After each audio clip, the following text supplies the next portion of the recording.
Passes या flows uniformly, uniform rate के साथ टाइम जो है वो फ्लो करता है। और दूसरी बात यह है कि टाइम हमेशा फॉरवर्ड डायरेक्शन में फ्लो करते हैं, कभी बैकवर्ड डायरेक्शन में फ्लो नहीं करता। ठीक है, तो time always flows in forward direction, time always flows in forward direction, मतलब हमेशा फ्यूचर की तरफ जो है वो फॉरवर्ड होता है। ठीक है, तो टाइम हमेशा जो है फॉरवर्ड डायरेक्शन फ्लो करता है, यूनिफॉर्म रेट के साथ टाइम जो है वो स्पेंड होता जाता है। सो इस होमोजेनिटी ऑफ टाइम की वजह से क्या होता है, law of conservation of energy valid होता है। Law of conservation of energy के बारे में हमने पढ़ा है कि एक फॉर्म ऑफ एनर्जी को दूसरी फॉर्म में हम कन्वर्ट कर सकते हैं, लेकिन टोटल एनर्जी जो है वो कांस्टेंट रहती है।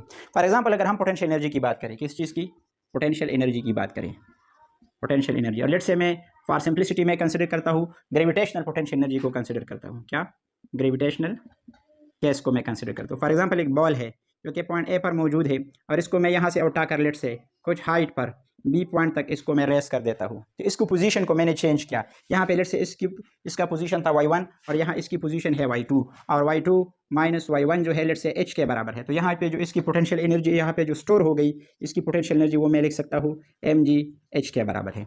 मतलब ये है कि इसकी जो पोटेंशियल एनर्जी है वो डिपेंड करती है सिर्फ पोजीशन पे, टाइम पे डिपेंड नहीं करती। तो मैं लिख सकता हूँ कि जो पोटेंशियल एनर्जी है, लेट से पोटेंशियल एनर्जी को यू से रिप्रेजेंट करता हूँ, तो it is a function of R, इन टाइम पे डिपेंड नहीं करती। अगर टाइम पे डिपेंड नहीं करती मतलब पोटेंशियल एनर्जी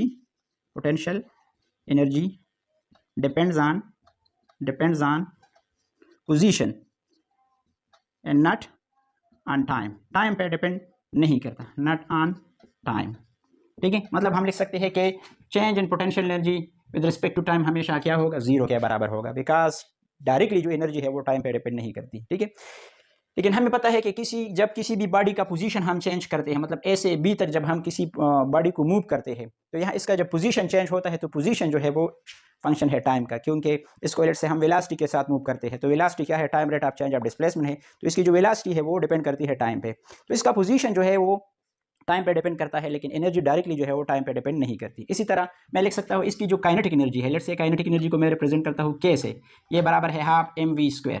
तो इसकी जो काइनेटिक एनर्जी है वो भी पोजीशन पे डिपेंड करती है, वो भी टाइम पे डिपेंड नहीं करती, यानी kinetic energy does not depend on time पे डिपेंड नहीं करती। मतलब मैं लिख सकता हूँ डी के डिवाइड बाई डी टी, ये हमेशा क्या बराबर होगा, जीरो के।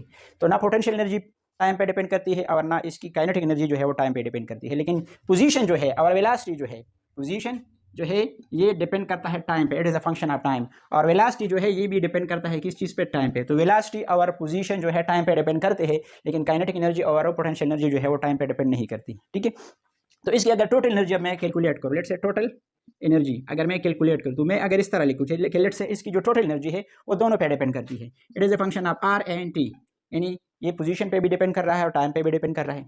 अब इसका अगर मैं डिफरेंशियल ले लूँ, यानी डी ई ले लूँ, ये टोटल एनर्जी का डिफरेंशियल ले लूँ, तो मैं राइट साइड पे लिख सकता हूँ partial E over partial R into D R. इसी तरह मैं लिख सकता हूँ partial E over partial T into D T, इस तरह भी लिख सकता हूँ मैं। ठीक है, लेकिन हमें पता है कि जो टोटल एनर्जी है वो बराबर है kinetic energy plus potential energy के बराबर होती है।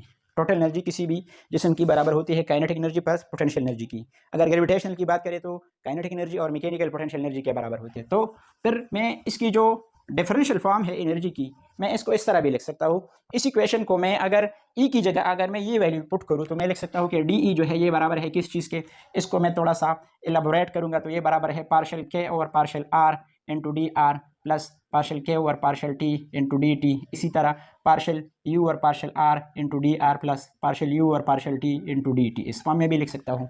या इसको मैं इस तरह भी लिख सकता हूँ, partial K over partial R plus partial U over partial R into D R, और इस तरह मैं लिख सकता हूँ partial K over partial T plus partial U over partial T into D T. लेकिन हमने अभी पढ़ा है कि यहाँ पे जो इसकी काइनेटिक एनर्जी है वो भी टाइम पे डिपेंड नहीं करती, मतलब इसकी जो पोटेंशियल एनर्जी है टाइम डेरिवेटिव इसका जीरो है, और इसकी जो काइनेटिक एनर्जी है डी के डिवाइड बाई डी टी, इसका डेरिवेटिव भी जीरो है, क्योंकि डायरेक्टली ये टाइम पे डिपेंड नहीं करती। तो ये टर्म भी जीरो के बराबर है, ये टर्म भी जीरो के बराबर है, तो दोनों जीरो के बराबर है। तो मैं यहाँ पे जो डिफरेंशियल टोटल एनर्जी है इसको मैं लिख सकता हूँ partial K over partial R plus partial U over partial R into D R. अगर दोनों साइड को हम डिवाइड करें किस चीज़ से, डी टी अगर हम इसको डिवाइड करें, तो मैं लिख सकता हूँ D E divide by D T is equal to D K over D R plus D U over D R into D R divide by D T के बराबर है। तो इस फॉर्म में भी इसको मैं लिख सकता हूँ, ठीक है। अब इन दोनों टर्म्स को लेट से इसको इक्वेशन एक का नाम दे देते हैं। अब एक एक टर्म को हम सिंप्लीफाई करेंगे बारी बारी, ठीक है। तो पहले मैं ये वाला टर्म लेता हूँ, partial K over partial are. तो ये बराबर है किस चीज़ के, पार्शियल ओवर पार्शियल आर, और के बराबर है half of M V square के बराबर है। या इसको मैं इस तरह भी लिख सकता हूँ, एम डिवाइड बाई टू। इसका अगर डिफरेंशियल ले ले तो ये क्या है, टू वी है, और वी का अगर डिफरेंशियल ले ले तो पार्शियल वी और पार्शियल आर है।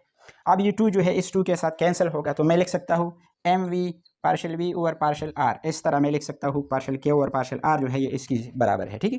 अब ये दूसरा टर्म जो है इसको भी हम एक्सप्लेन कर सकते हैं, ठीक है।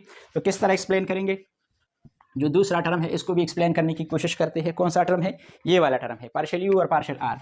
तो पार्शियल यू और पार्शियल आर जो है मैं इसको इस तरह भी लिख सकता हूँ कि ये बराबर है किस चीज़ के, it is a function of R है।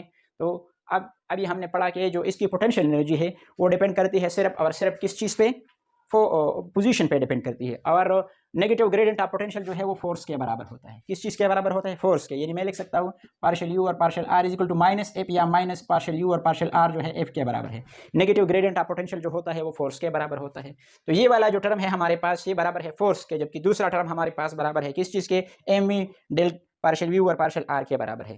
तो इसकी वैल्यू अगर हम इस इक्वेशन में पुट करें तो मैं लिख सकता हूँ D E divide by D T is equal to किस चीज़ के बराबर है, पार्शियल के और पार्शियल आर। ये बराबर है किस चीज़ के, एम वी पार्शियल वी और पार्शियल आर है, ठीक है। और यहाँ पे क्या है, यहाँ पे माइनस एफ है। तो हम इसको इस फॉर्म में भी लिख सकते हैं। अब यहाँ पे अगर वी देखें तो वी क्या है, यहाँ पे ये असल में क्या है, time rate of change of displacement है। तो वी को इन टर्म्स ऑफ मैं डिस्प्लेसमेंट लिख सकता हूँ। तो इसको मैं इस तरह भी लिख सकता हूँ, पार्शियल यू और partial D E divide by D T जो है बराबर है एम पार्शियल आर और partial T into partial V और पार्शियल आर माइनस एफ, इसके बराबर है। आर और आर कैंसिल होगा, पार्शियल आर और पार्शियल आर कैंसिल होगा, तो मैं लिख सकता हूँ एम और D V divide by D T क्या है, ये हमारे पास है एक्सेलरेशन के बराबर है। तो मैं इस तरह भी लिख सकता हूँ, ये एफ है मेरी ए है, तो एम ए के बराबर है, ये माइनस एफ के बराबर है, और ये बराबर है D E divide by D T के बराबर है। अब F is equal to M है, Newton second law of motion है, तो ये भी एफ के बराबर है और ये भी एफ के बराबर है। और एफ माइनस एफ किस चीज़ के बराबर है, जीरो के बराबर है। तो मैं लिख सकता हूँ D E by D T is equal to zero. अब अगर दोनों साइड को हम इंटीग्रेट करें तो इस इंटीग्रेशन का मतलब क्या होगा कि यहाँ पे ई क्या है, इसका मतलब होगा ये ई इज इक्वल टू क्या है, कांस्टेंट है। मतलब टोटल एनर्जी जो है वो कांस्टेंट रहती है। ये किस चीज़ का कंसीक्वेंस है, ये होमोजीनिटी ऑफ टाइम का कंसीक्वेंस है। अगर टाइम जो है वो होमोजीनियस है, फ्यूचर में, पास्ट में और प्रेजेंट में, तीनों में अगर टाइम जो है यूनिफॉर्म तरीके से फॉरवर्ड डायरेक्शन में यूनिफॉर्मली फ्लो कर रही है, तो इसका मतलब होगा कि एनर्जी जो है वो कांस्टेंट रहेगी। So that law of conservation of energy is a consequence of homogeneity of time. homogeneity of flow of time जो है ये इसका सबूत है कि law of conservation of energy जो है वो कांस्टेंट रहेगी।